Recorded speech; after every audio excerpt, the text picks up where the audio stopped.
This is the Horse Radio Network. This is episode 656 of Horse Tip Daily. A different horse tip, a different equine topic, a different equestrian expert every day. Horse Tip Daily brings the world of equine knowledge to you, one day at a time. Today's tip is brought to you by EQ Ready Records, records management services for busy horse people. Check them out today at eqreadyrecords.com.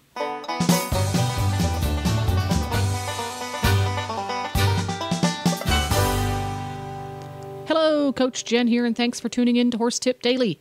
Today's tip is from the Dressage Radio Show, episode number 159, with Reese Kofler-Stanfield and Kat Whitelack.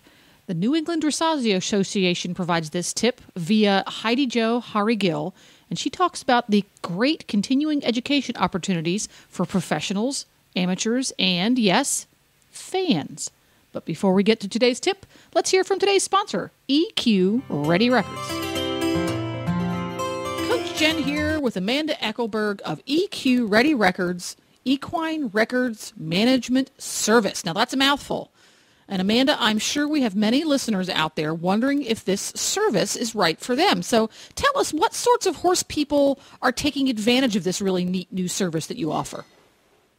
Well, the first group of horse people that really benefit from this service are the breeders. This service will keep track of all of the mares, breeding records, palpation records, embryo transfers, all of those kinds of things. It keeps pedigree so you can be able to track, babies to mares and stallions.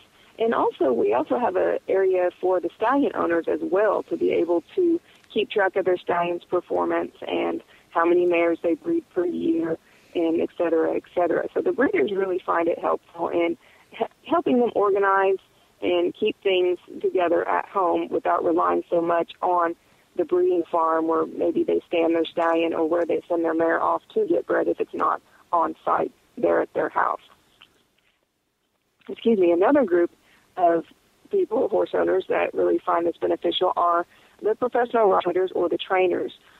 They are able to allow their clients access to their horse's information without actually having to talk on the phone with them all the time. A lot of horse owners, are concerned about what's going on at the training barn, if their horses are receiving the proper vaccinations or getting their feet done at the proper times. This way, the owner can actually just log into their own EQ Ready Records account, view that information without having to track down the trainer down. And that way the trainer can focus on his main job, which is training your horse.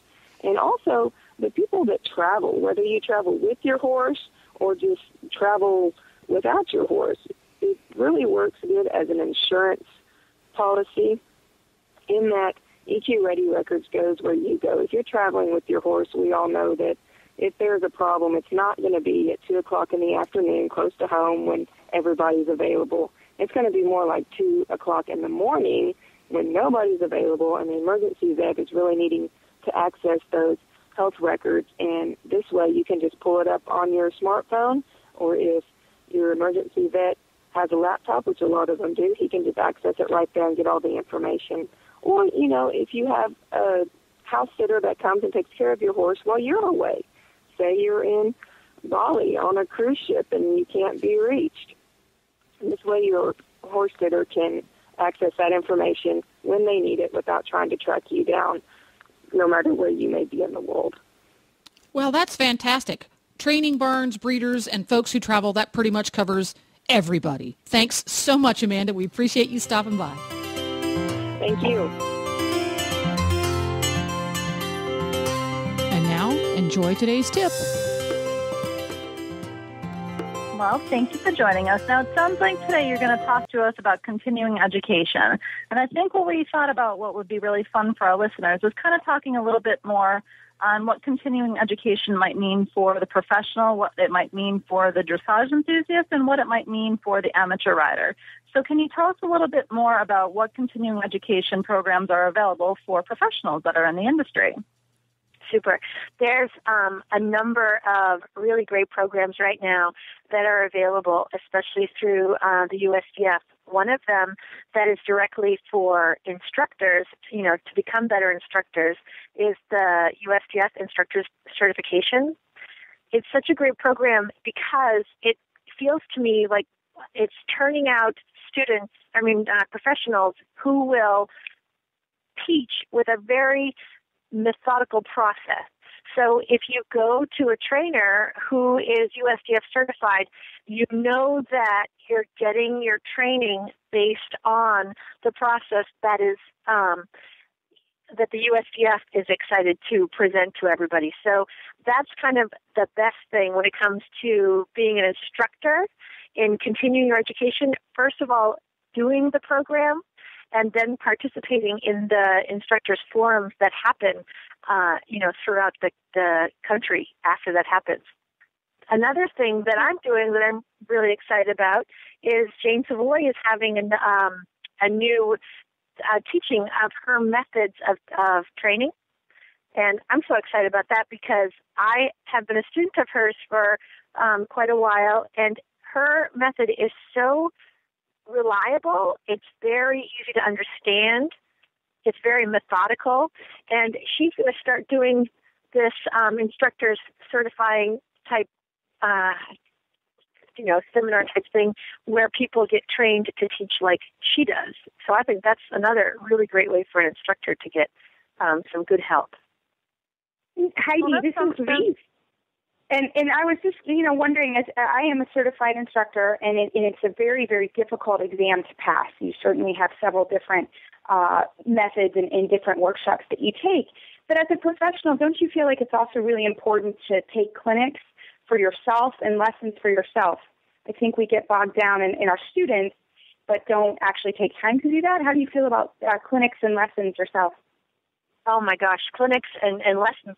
I take regular lessons myself as a trainer, and sometimes when I'll tell a new student that I'm off to a lesson myself, they look at me a little bit like, maybe I don't know enough about what's going on, and it just makes me smile because what really that means is that not only can I help you with where you are, but it's important to me to not only continue my own education and become a better writer myself, but even have a stronger grasp about what it is that I'm teaching. And, I have to say that in regular lessons, I come back so fresh and so excited about what I'm doing. And then if I go to clinics, which I love to participate in clinics, because I get some outside information from people who don't generally see what I'm doing. They have a little review of my training process, and then they can give me some real good pointers about, ways that I would enhance that. And then, again, when I come back to teach my students, if I have some new idea that I've gained from the clinic, then I can modify that for their level and take it so that they're actually getting benefit from that clinic itself. It really makes such a spark in the farm when it comes to training and stuff. Just that absolute participation in different clinics with people, different people around the country that we have to ride with. Now, Heidi, do you recommend the same clinics and seminars to your students as well? All of my students do come to. We do have a planning session in the beginning of the year. We look at the different clinics that are available, and we make a determination based on that and their budget, where we're going to direct them. I feel like I do a lot with junior riders as well as adult amateur riders, and I feel like there are some clinicians who may be more suited for juniors or adult amateurs. I also feel like there's different clinics or different students have different needs that maybe a different type of clinician could offer. So when we're making their plans, we're basing that on their own individual needs and how I feel like that clinician can help. The other thing that's important is that when I go to clinics, I don't necessarily bring my students to the same clinics that I participate in because, there's so many. I like to keep my clinics sort of catered to their ability. And so I try not to put them in with a trainer who might do too much, more advanced stuff for them. And I try to find clinicians who are going to be, who are used to teaching the riders of their level and their ability. Does that make sense? No, I think that's a really good thing, because I think, Heidi, when as an instructor, I think it's important, to look at your clinics and get someone that thinks similarly to the way that you think, because I think it can be confusing sometimes for people with clinics. So I think that's a really good way to kind of pick and choose what type of clinics that you want to take. I think that's a great way to do it. Absolutely. I can't say enough about the importance of the trainer. That's, when I send my students to clinics, I will always try to go with them. I try to know before my student even signs up for it how this particular trainer teaches. If I don't know, then I might specify that to the rider, and I might make an effort to get out to see this trainer teach at some point. And then the other part that I think is so important after the clinic is to get together again, maybe on our next lesson, and review kind of what they went away from the clinic feeling, and what I went away from the clinic feeling for them, because it's that review, I think, that takes the process of the things that they started to learn in the clinic, or maybe have, how many times have we sent a rider to a clinic and they come back and they say, oh my gosh, this clinician told me this incredible thing that maybe as a trainer I'd said to them 100 times. But because the clinician brings a new set of vocabulary, a new way of introducing concepts, all that, they actually got the message. I find that we can have the same thing also where a rider might come away hearing the clinician saying something one way and actually knowing, because I was there watching, that the clinician meant it in a different way. So we can kind of feel out what we saw and what we learned at the clinic, and then kind of customize it to this particular student, which is kind of a good thing. Well, thank you, Heidi. Great advice and a little something for everyone. You can tune into the Dressage Radio Show at dressageradio.com every week for your fix of dressage news, personalities, headlines, and training tips. To learn more about or to join the New England Dressage Association, just go to NEDA.org. They're a great resource for information on clinics, show results, and networking among your dressage enthusiast friends. Don't forget to support our sponsors here on Horse Tip Daily, because they make these podcasts possible. And in this case, they provide a fantastic service. Today's sponsor has been EQ Ready Records, records management services for busy horse people. Let them do the paperwork for you.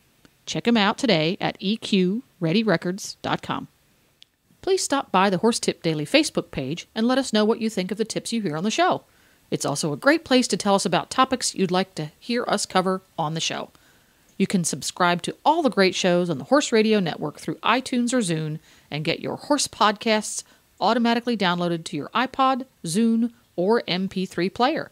You can also listen to the shows right on Facebook. The player's right there every day. I'll be back again tomorrow with another new expert and a different horse tip. Until then, go ride your horse! The Horse Radio Network and the Horse Radio Network hosts are not responsible for statements of guests or their opinions. Use your own judgment when listening to the tips provided by the experts on Horse Tip Daily.